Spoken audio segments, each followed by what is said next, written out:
This is December 4th, 1995, Young People's Priesthood History class. Our title today is The Prophet Jacob. And I yearn that Heavenly Father's Spirit will be the teacher here. I remind you that these great prophets are today gods in the celestial kingdom. The stories we tell of them, we are trying to understand how they became a god, so that we also can become like them. Every prophet is like Heavenly Father. Every prophet has the character of God. And today you can understand President Jeffs by reading of these prophets, and you can understand these prophets as you see President Jeffs. Jacob was sent by his father to travel to the land Haran, and there live with his uncle Laban. Isaac told his son Jacob, "Go and marry the daughters of Laban." That family of Laban, though they were raised as Gentiles, had the believing blood, and they would be women the Lord could use in a believing bloodline. After Jacob left his father, he traveled, and it says he came along to the people of the east. And there was in the field flocks of sheep. There happened to be one of the daughters of Laban, named Rachel, tending this flock. She wanted to water the flocks, but there was a great stone over the well, so she couldn't get the water out of the well for her flocks. He asked, "Why don't they take the stone off?" And she told him they had to do it at a certain time. So Jacob went ahead and took it off. He asked her who she was, asking her where Laban lived. And she said, "I am his daughter." And Jacob, when he heard that, it says, he rejoiced. And it says, and Jacob kissed Rachel, and lifted up his voice and wept. Her reaction, according to the Bible, was she ran fast to her father's house, and she told her father who had come. Laban was so glad to hear that his sister's son had come to visit him. He invited him to stay and live with him. And Jacob began to serve Laban faithfully. Now, Jacob's first meeting with Rachel was a rejoicing that he had met part of his relatives. But as he worked for Laban, Laban saw that his flocks and his blessings, all his household seemed to be blessed and increase when Jacob arrived. As Jacob would work, Laban wouldn't lose things. His flocks wouldn't be killed or decreased. But the Lord prospered Laban because Jacob was there serving him. Laban was so grateful for Jacob, he came to Jacob one day and said, "I can't have you working for nothing. Tell me what your wages will be so that you can work for me." And Jacob said, "I will work 7 years that I may marry your daughter Rachel." Remember, he was sent to marry her. But in that day, a man earned the right in the father-in-law's eyes to do this.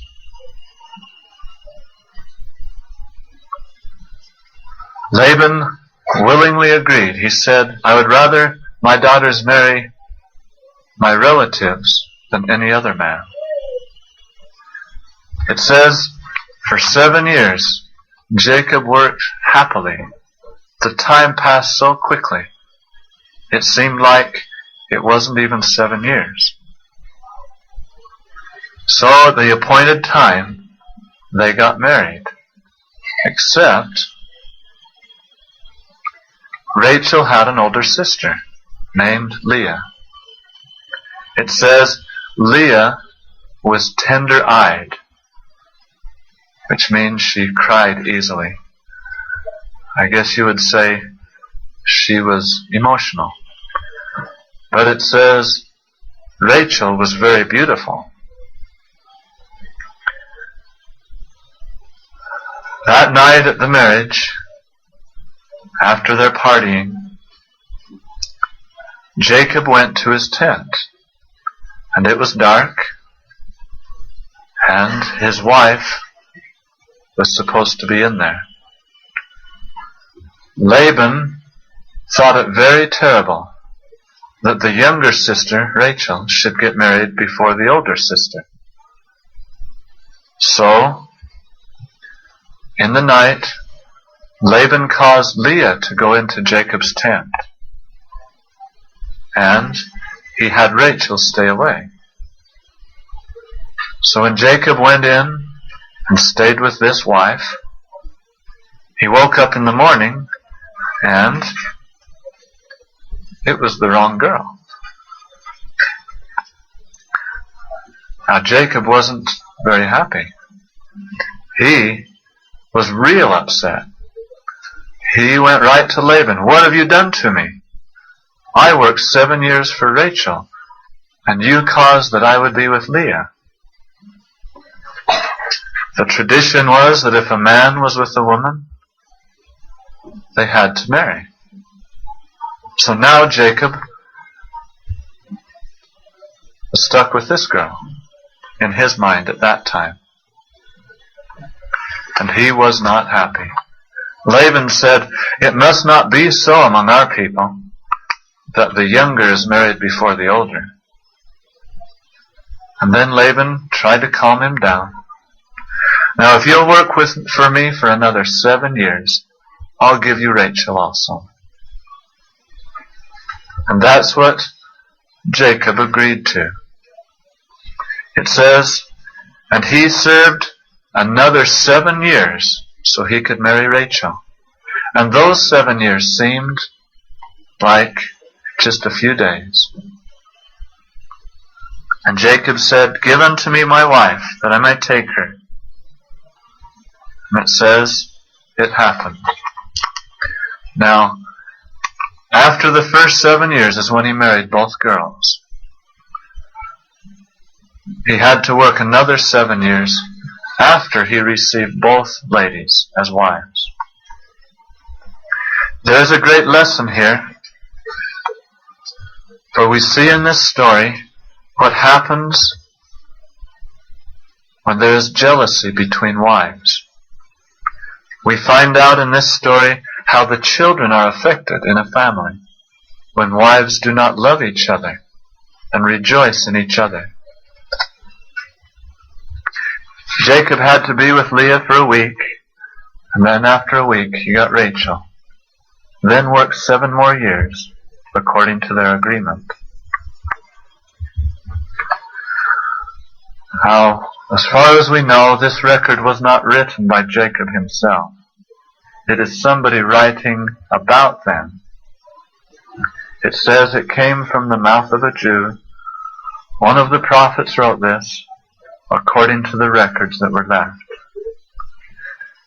And we read in this the story of how the women felt, but we never really get the truth of how the father, Jacob, felt about these situations. This story reveals that Rachel and Leah were upset at each other a lot.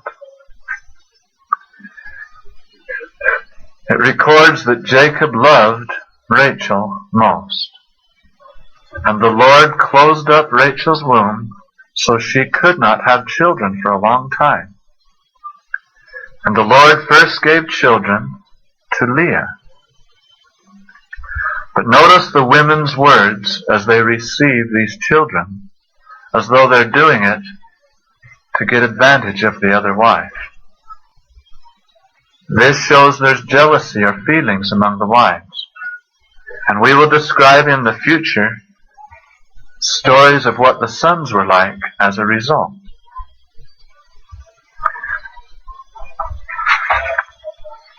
And when the Lord saw that Leah was hated, he opened her womb, but Rachel was barren, or didn't have children. And Leah conceived and bare a son, and she called his name Reuben. For she said, Surely the Lord hath looked upon my affliction. Now therefore my husband will love me. Now remember, this isn't Jacob writing this. This is somebody writing what Leah thought. She had another son, and she said, Because the Lord hath heard that I was hated, he hath therefore given me this son also. And she called his name Simeon. Then she had a third son. Now this time will my husband be joined unto me, because I have borne him 3 sons. Therefore they called his name Levi. Then there was a 4th son. Now will I praise the Lord. Therefore she called his name Judah. And then she didn't have children for a while. When Rachel saw that she wasn't having any children, she was jealous of her sister. And she said, Give me children, or I die. Jacob reproved her, got after her. He said, Am I God? Can I cause you to have children? So she said to Jacob, I have a serpent girl named Bilhah. Let her be your wife, and you will have children for me through her. Now remember, Jacob only did what the Lord told him. In Rachel's eyes, she wanted to have this happen, but Jacob would not do such a thing except the Lord would have him do it. So he married Bilhah, the servant girl to Rachel. In that day, the rich people had servants. In our day, there's no such thing, where one wife serves another except out of love. It says, Bilhah had a son, and his son's name was Dan. Then Bilhah had another son. They named him Naphtali. But notice Rachel's reaction. The first son, she said, God hath judged me, and heard my voice, and given me a son. The second one, Naphtali, she said, With great wrestlings have I wrestled with my sister, and I have prevailed, naming this new son of Bilhah Naphtali. In her eyes, they belong to her. In the priesthood eyes, they always belong to the father. Now when Leah saw she wasn't having children, and Rachel's servant girl was having children, Leah took Zilpah, her maid, her servant girl, and said to Jacob, Here, take this girl as your wife. In Leah's eyes, it was Leah who gave the girl to Jacob. Jacob only did what the Lord commanded him to do. But there was this conflict between the women, and this is how their feelings were recorded. It said, Zilpah bare him a son, and named him, and Leah named the boy Gad. Zilpah had another son. Leah named him Asher. Now, one day, Leah's first son, Reuben, had been sent out to the field to get mandrakes, which is an herb that women take to help them have children. And as Reuben brought this herb, this plant, Rachel said to Leah, "Give me of the mandrakes," this herb, this plant. Again we see the jealousy, the fighting between these women. Leah said, "Is it a small matter that thou hast taken my husband, and wouldst take away my son's mandrakes also?" And Rachel said, "I'll let him be with you tonight, so you can, if you'll give me those mandrakes."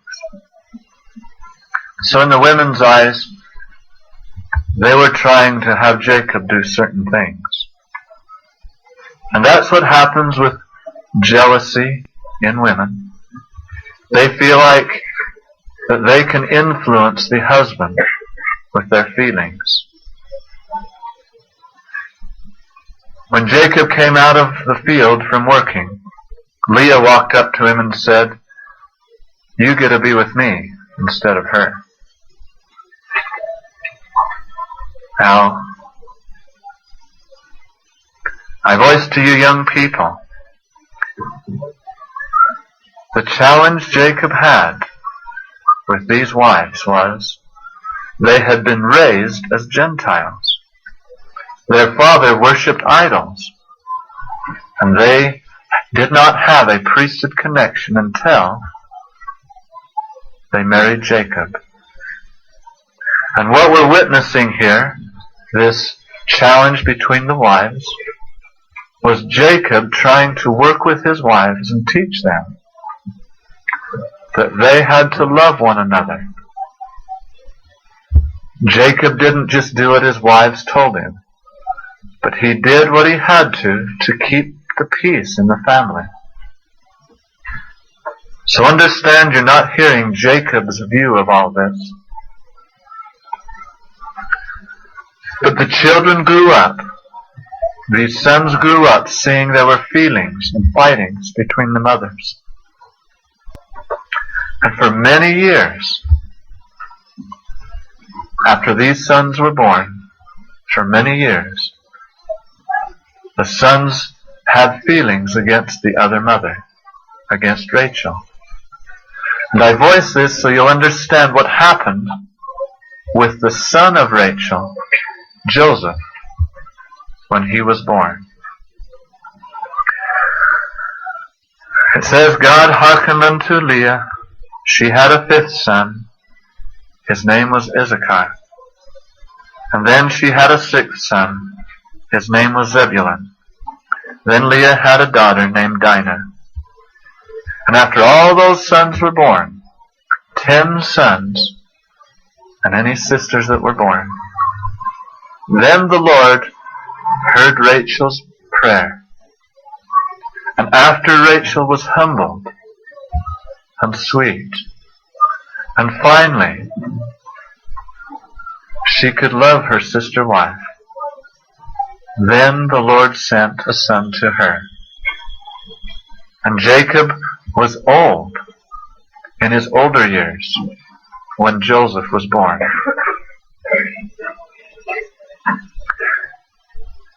Later on, after Joseph was at least 17, later on, another son would be born to Rachel named Benjamin. And we find that at childbirth, or close to the birth of Benjamin, Rachel died, bringing forth Benjamin. These 12 sons are the head of the 12 tribes of Israel, with one exception. Reuben, the oldest son, did something very, very wicked. He went and touched his sister Dinah and one of his mothers in an evil way. He was an immoral man, and he lost his right to be a head of one of the tribes. So the 12 tribes of Israel are the 11 sons with 2 sons of Joseph, as we'll name in your story later. I want you to know the 12 sons of Jacob now, and when you name them, off to the side of Joseph, you name Ephraim and Manasseh. Those are 2 tribes of Israel also.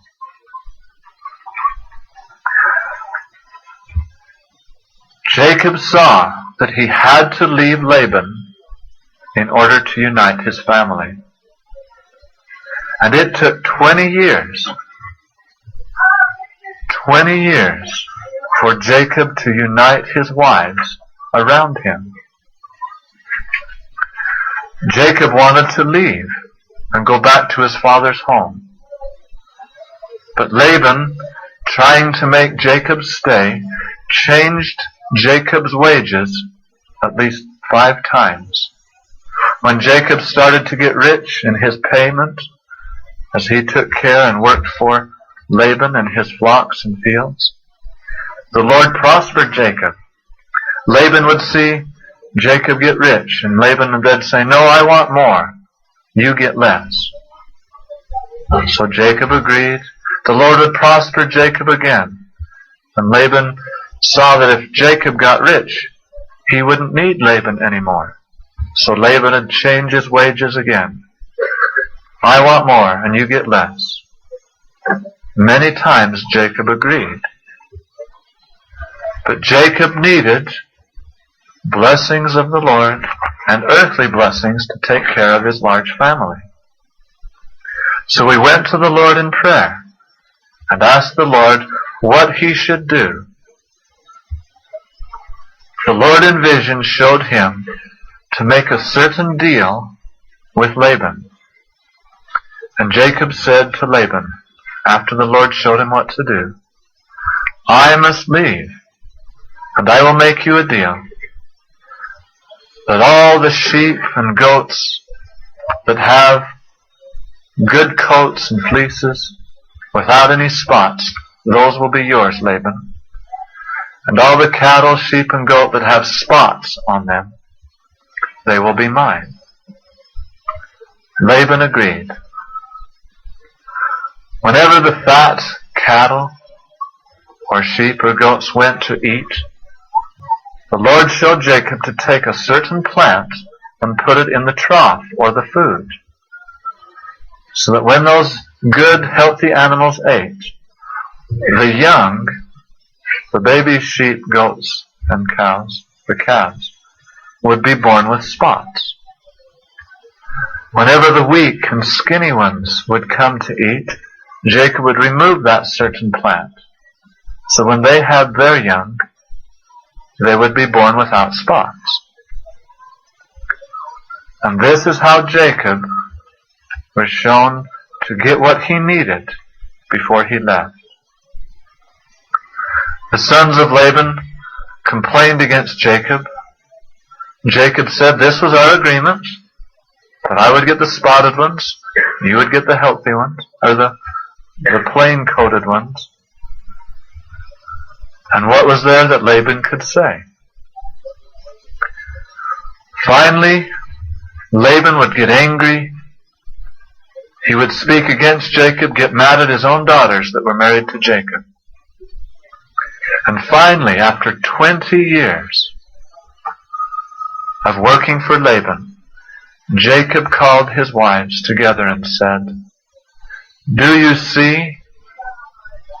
Your father is unjust, and he does not even want to leave an inheritance for you and your own sons. We must leave."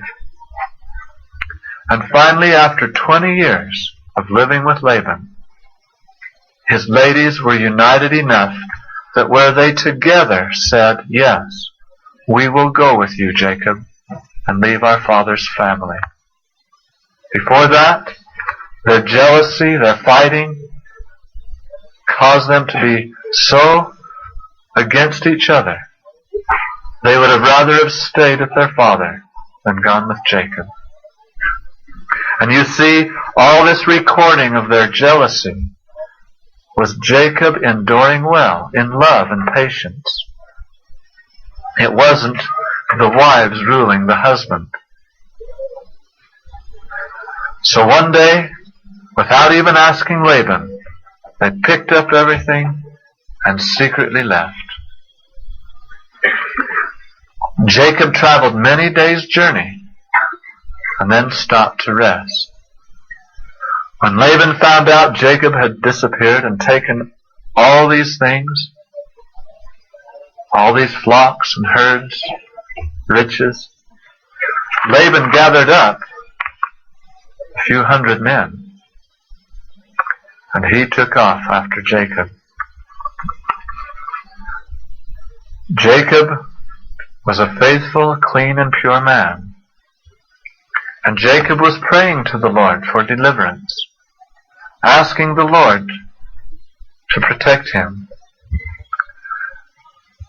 Laban had to travel many days to catch up to Jacob.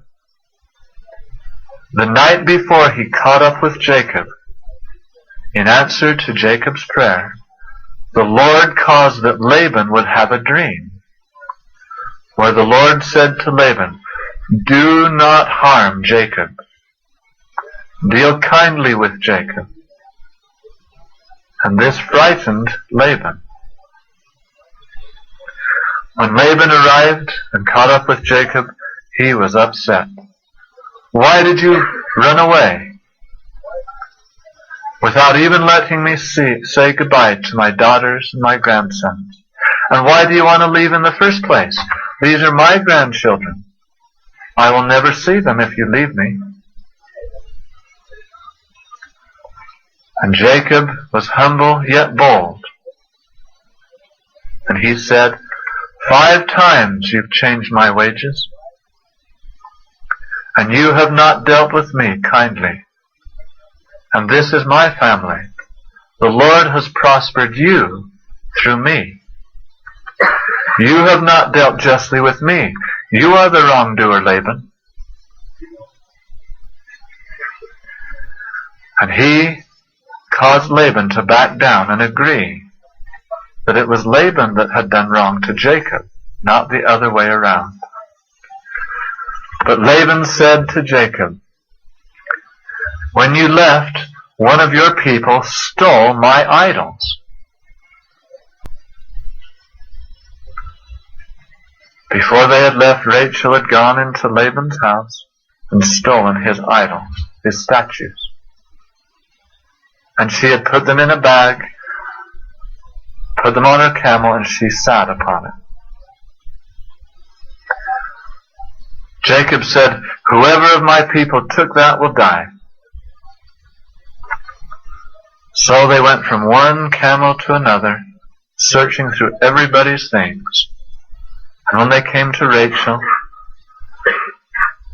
she played like she was tired. "Oh, I'm just too tired to get down. I'll just sit up here." So they didn't check Rachel's camel, the bags on her camel.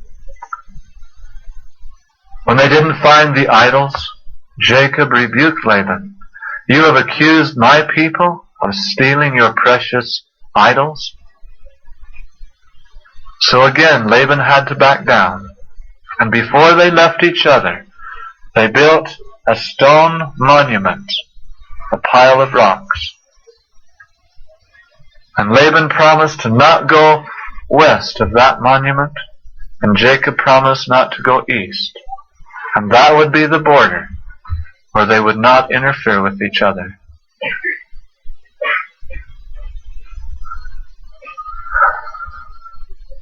Then Laban left. Now Jacob had the dominion of his own, the Lord having given him the increase. Now he had these Gentile-like women converted to a degree of oneness. But we will find out in our tomorrow's story the effect of those many years of fighting and feelings one against another. How the sons would take upon them the nature of their mothers. And this will be a great and important story for you to learn. The lessons of priesthood. Jacob had another challenge now.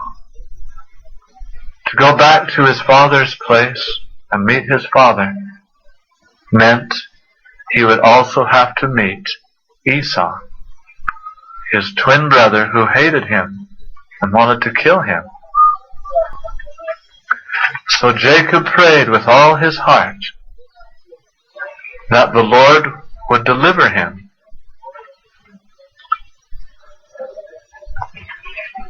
The Lord showed Jacob in a dream what to do.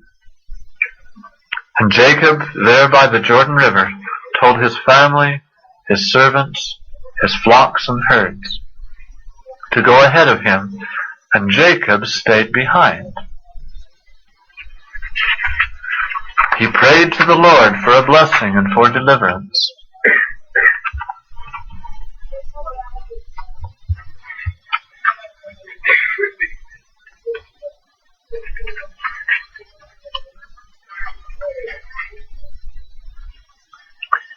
And this is what took place while his family went ahead. And Jacob was left alone, and there wrestled a man with him till the breaking of day. The priest who told us this was the Lord he wrestled with, or an angel of the Lord. Jacob asked the Lord for a blessing. The Lord had promised him he would be blessed. And when this angel appeared, he asked for the blessing. And as far as we can understand the story, Jacob took hold of the angel. And being a man holding the high priesthood, he wrestled with this angel. He wouldn't let go of the angel until the angel gave him a blessing. And when he, the angel, saw that he prevailed not against him, not even the angel could get away from him, he touched the hollow of his thigh, and the hollow of Jacob's thigh was out of joint. Your thigh is the upper part of your leg, and it was out of joint. So Jacob had great pain as he wrestled with this angel. Still, he would not let go of this angel. And the angel said, "Let me go, for the day breaketh." They wrestled all night. And he said, Jacob said, "I will not let thee go, except thou bless me." And the angel said, "What is thy name?" Jacob said, "My name is Jacob." And the angel said, "Thy name shall be called no more Jacob, but you shall be called Israel. For as a prince hast thou power with God and with men, and hast prevailed." And this is where we get the name called Israel. Jacob was now called Israel, a name the Lord gave Jacob. We are the house of Israel, or the family of Jacob. He said to the angel, "Tell me your name."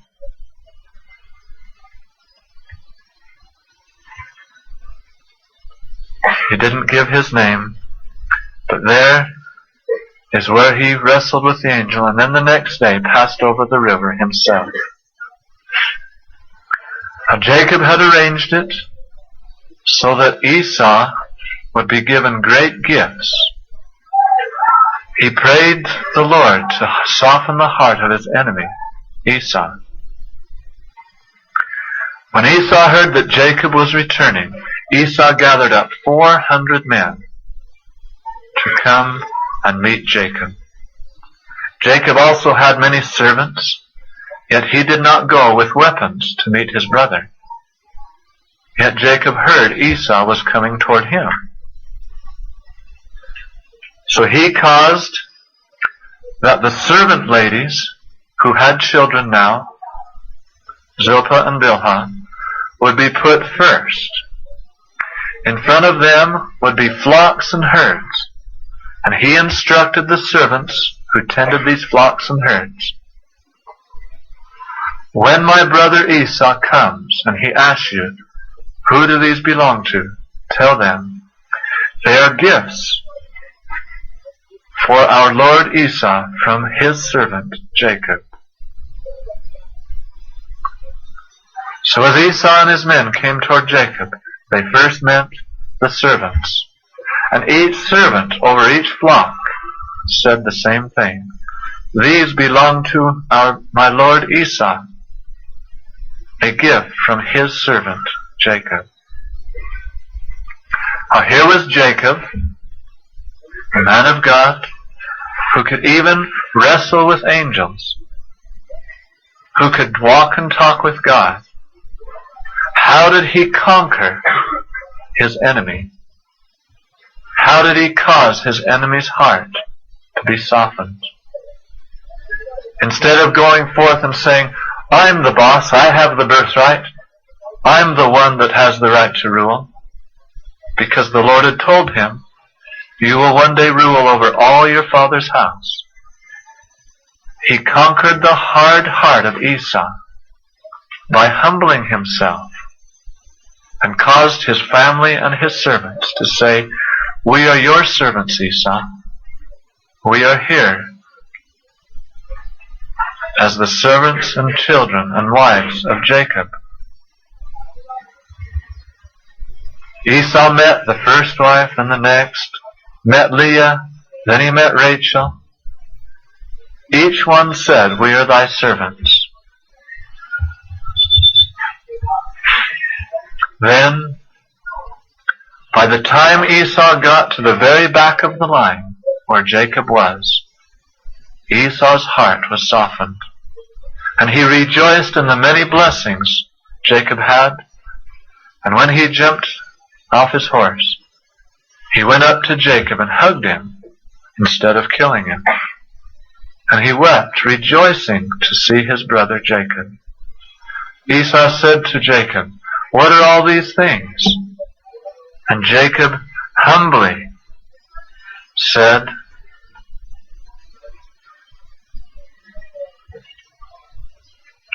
these are to find grace in the sight of my Lord. He called Esau his Lord or ruler.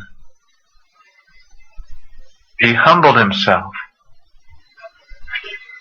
Esau said, I have enough, more than I need, you keep it. But Jacob insisted that a certain part of his flocks and his blessings be given to Esau as a gift, to show his love and determination of peace toward Esau. This is how Jacob conquered the hate of his own brother. And as far as we know, the many years that Jacob and Esau lived in the land together, they had peace between one another. Now here's a lesson, young people. Those who have feelings against you, the way you conquer that problem is to humble yourselves. Don't go head to head and fight. Go and give them something. Be kind to them. Love them who hate you. Do good to them who might speak against you. And you will conquer them and their hate toward you quicker than any fight or any years of fighting could ever do. The prophet Joseph Smith said, I have a tricky devil to conquer, and I can only do it by being humble. And that is the lesson in these stories.